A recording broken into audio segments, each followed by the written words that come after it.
First up, we have Whitecliff Minerals. Whitecliff has an ASX code of WCN and at the moment a market cap of approximately 23 million.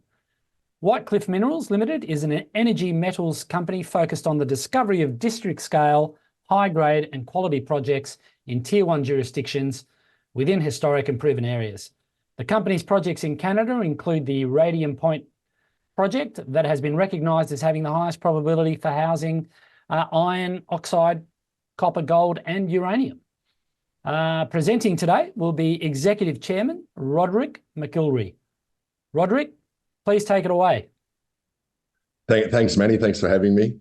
Hello to all the listeners. For those that don't know me, obviously my name is Roderick McIllree. I'm the chairman of Whitecliff. I'm predominantly responsible for this change in strategy. I joined the company probably about 9 months ago now. Whitecliff has been around, predominantly focused on West Australian lithium, rare earth and industrial sort of minerals and metals such as kaolin, etc. Now, I myself, a little bit of background about myself, I've worked in the Arctic for around about since 2004. I'm a School of Mines boy, obviously Australian born and bred. I live in London. I've been there for the last 15 years. I've worked throughout sort of most of the world. I'm a geologist. I've been responsible and been part of the teams for the discovery of several very large ore bodies throughout the world, both the third world and the developing world and the first world as well. One of the things that I sort of noticed through this process was that you really, as an exploration company, statistically speaking, you have to go to these frontier places to discover the next generation of, mine development deposit. In this instance, that area has been chosen as being Northwest Canada. The reason being really is that in Canada at the moment, the opportunities are effectively, when taken in comparison to Australia, are effectively endless. There's a very sluggish minerals industry in Canada at the moment for whatever reason. Our Canadian brethren are doing it slightly tough, and the opportunity to acquire, in our instances, put licenses on what are very substantial projects was very attractive to us. So towards the back end of last year, actually, we might just go to slide 5, if that's okay. I'm assuming everyone on this webinar can read, right? So I'll leave you to go through the presentation at your leisure. What I will really do is just dial in on the projects and the project dynamics, because that's really where we're going to see the value for Whitecliff over the next sort of several months to the next couple of years. We, as I said, made a plan to move into the provinces of British Columbia, Nunavut, Northwest Territories in the middle to back end of last year.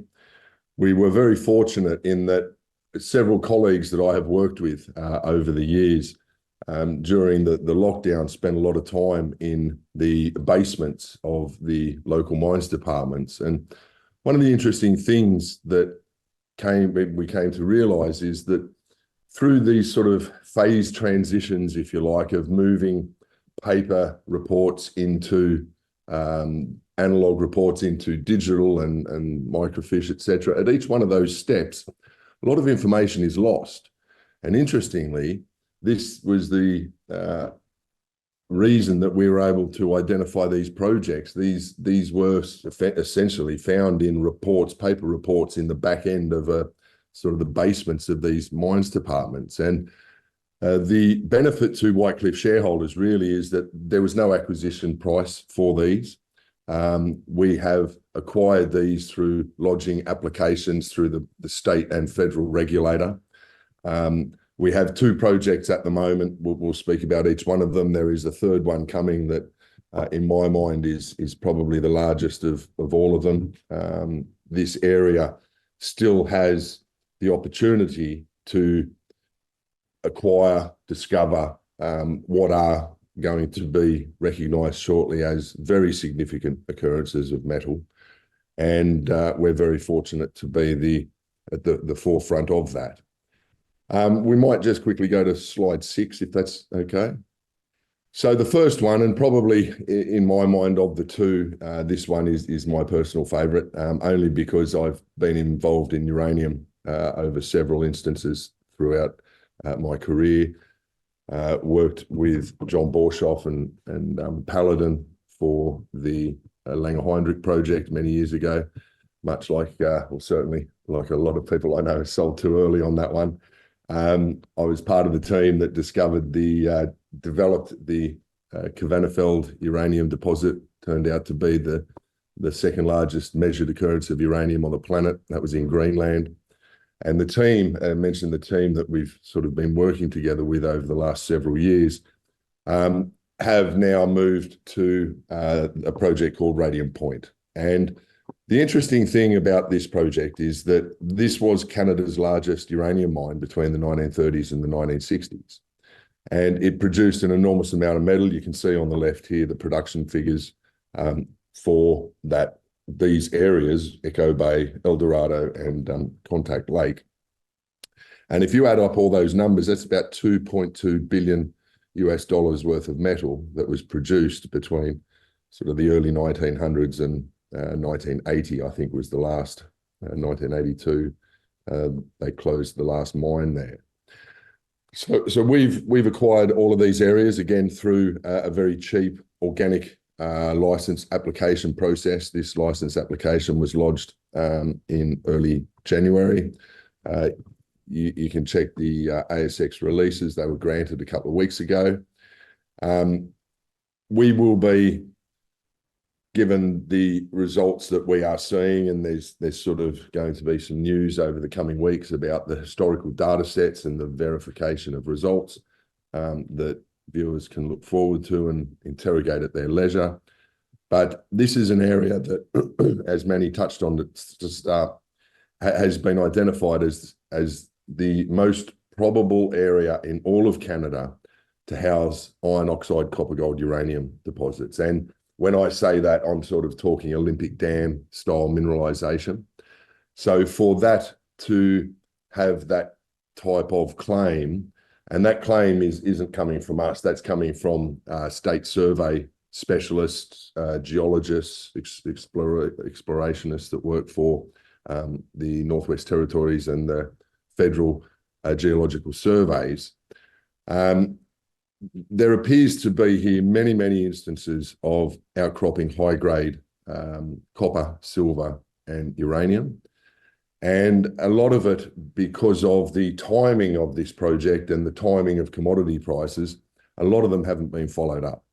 So over the next 6 to 8 months, we expect on this particular project to be doing quite large aerial surveys, radiometrics, electromagnetics, gravity, all airborne, and follow that up with ground-based truthing, verification of the historical results that, as I said, will shortly be put out to market, and following up some of these outcrops and gossans because they've never been followed up.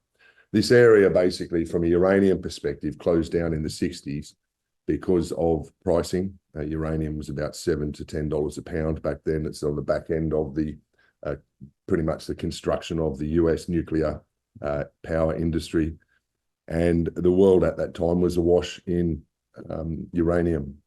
So the interesting thing about the uranium that comes from El Dorado, or this part of the world, is it's a pitch blend. And the chemistry of that means that there's a little bit more 235 as opposed to U238. U235 is the one that is actually used to generate the power for the nuclear reactors. So this is a very interesting project. You're going to be seeing a lot more about this over the coming months. We are trying very hard to secure drill rigs and get in there. Interestingly, actually, we might just quickly go to the next slide. We'll see. Maybe the next slide again, sorry. Okay. So you can see here that these are historical pictures of the Radium Point mine. As I said, it was the largest uranium mine in Canada during the 60s, 30s to the 60s. It was quite a thing, you know. There was 1,500 people here. There was a town built up around this area. There is a lot of remaining mineralisation here that we have identified already. And the good thing about Canadian service providers at the moment is that you can get a good deal. You can find people that can start work tomorrow effectively. And, for your drilling and your service providers, your contractors, your ground-based survey people, you can get some pretty good rates because the industry is quite hungry there. So, yeah, as I said, the listeners, you're going to be hearing a lot more about this project moving forward. The second string to the bow, so we might go back one. I'm not sure why these were in that particular order. Was another project. This is in Nunavut. It's a copper project. Effectively, the geological model for this is a rift valley, a rifting situation. You've got very deep plumbing, lots of metal-rich fluids moving through what is effectively a sedimentary basin here. So the geological model is a sedimentary hosted copper. Interestingly, this part of the world is seeing an enormous amount of interest from the majors. BHP has taken up huge swathes of ground in and around this part of the world. Really extraordinary copper grades. Our license area is on the western half of this rift. The eastern half has been historically looked at from the sort of the 1700s when this project was sort of first discovered. This is right up inside the Arctic Circle. There is a town around about 40 kilometres to the north called Kugluktuk. It's a town of about 2,000 people. It's serviced by boat, aircraft, and various road networks that connect all the other mines up in this part of the world. We have around about 100 kilometres of structure here that has historically thrown up. Some of these results are from previous operators in the 80s and state survey people again, but very high grade copper coming out of the ground here. So again, we're working hard to drill this project. This was another project that was acquired just through a license application process, discovered again in a box in the basement, didn't make that transition to digital or to the sort of the internet where it could be sort of rediscovered. So we're very pleased to have both of these projects. As I said, there's a third one coming, hopefully in the not too distant future, that is going to, again, add a lot of value.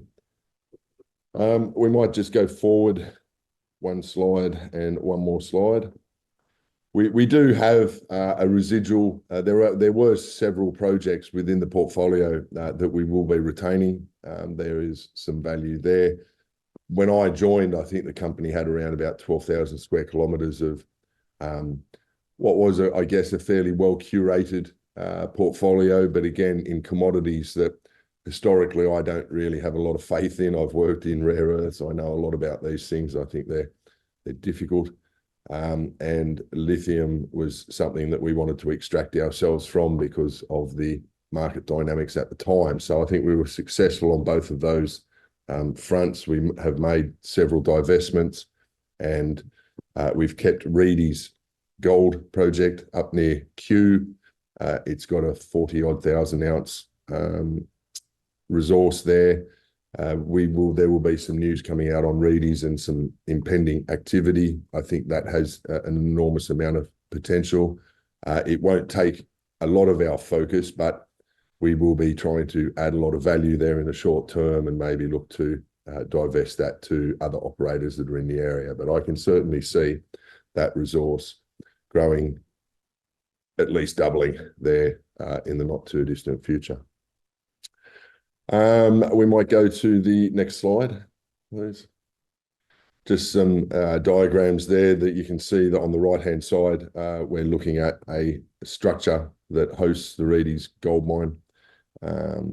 There is operators to the north and to the south of us. It's a pretty reasonable land holding there. I think it's several hundred square kilometres. It has value, but again, it's something that we are going to use as a funding mechanism to move forward. It's probably a good point. The company is well funded. We've got 6 million in cash and shares. We've just raised 4.3 million through an underwritten rights issue. Our supporting broker, CPS Securities, well supported out of London as the sub-underwriters, and also Sydney and Perth. So we have a global support base for Whitecliffe. It is going to be in the news a lot coming up here shortly. So certainly, excuse me, one for the watch list, Manny, for your listeners. I think that the work programs we have coming up and the news flow over the next sort of several months is really going to focus attention on our company. So maybe we'll just have a quick look at the next couple of slides. I think I've covered most of things that everyone sort of needs to. Yeah, keep going. The next one. Yeah, next one. There we go. All right, that's me done. Thanks for listening. Right, Rod, thank you for that. There are a couple of questions. One's come in just now, and it's actually around timing. So the question is there a ballpark timeline for when the Radium Point project will be shovel ready? So it seems like it's very early stage at the moment, but do you have a timeline in your head? Yeah, look, I mean, this, as I said, this was a historical mine. There is quite substantial underground development here. It was in production. It produced, pretty consistently, on average, about 500,000 pounds of uranium over a sort of a 30-year period. To get it back into production will be no small feat, obviously. Again, this is a project that is isolated. Fortunately, the historical development meant that there was a lot of nearby infrastructure that was put on. There is a airstrip there, a substantial airstrip, quite a well-constructed road network through the project area from the previous operators. So to answer the question, I think really what we need to do is we as I said, we're going to be defining where these occurrences of metal are initially. We will be looking at getting drill rigs in there in the back half of this season, so from sort of July through to early November. And it's really on the back of, what we expect to be quite significant exploration success that you can define these resources and then make that next step into production. So look, we're a couple of years away from that, in all honesty, probably, more than 3. But I do think that the intervening period is going to be filled with, a lot of positive news just through this discovery process, because one of the key focal points of our work will be to remind the world that Radium Point exists. This was a historical uranium mine, and it was very substantial. So I think getting it back in the peer group, getting it back on the tables, recognised as a potential near-term production asset, I think is going to add enormous value. Company's only got a market cap of 23, and it's got 6 in the bank. So, to me, that's pretty attractive investment ratios. Okay. And there's another question for you that's come in. Will these mines, if developed, be seasonal in nature as they are in the Arctic Circle? What would this do to costs compared to competitors? Yeah, there's lots of mines now that operate inside the Arctic Circle, and in actual fact, that's really where you have to go now to make, as I said at the start, make these significant discoveries. So there's a lot of large companies. There's a lot of activity in this part of the world. It's a well-worn path. We are around sort of the Yellowknife region in the northwest part of Canada. I have worked on projects that are on the 82nd parallel in very northern Greenland. So these places tend to be sort of deserts in the sense of precipitation. There's not a lot of snow here. There's no permanent ice. You do get sort of snowfall, but you can operate an exploration machine up here for about 9 months of the year. You could do it for 12 if you really wanted to, but it comes down to comfortability. Some people just don't like working in the cold, in the dark. So no, I don't think that's going to hinder us at all. We're kind of specialists at this. This is why we're here. Okay, well, that's great, Rod. Well, look, thank you for your time today. That was fascinating, Thanks, and we look forward to hearing from you further down the track as you progress those projects. Until then, mate, have a great weekend. We'll see you soon. All right, thanks, Manny.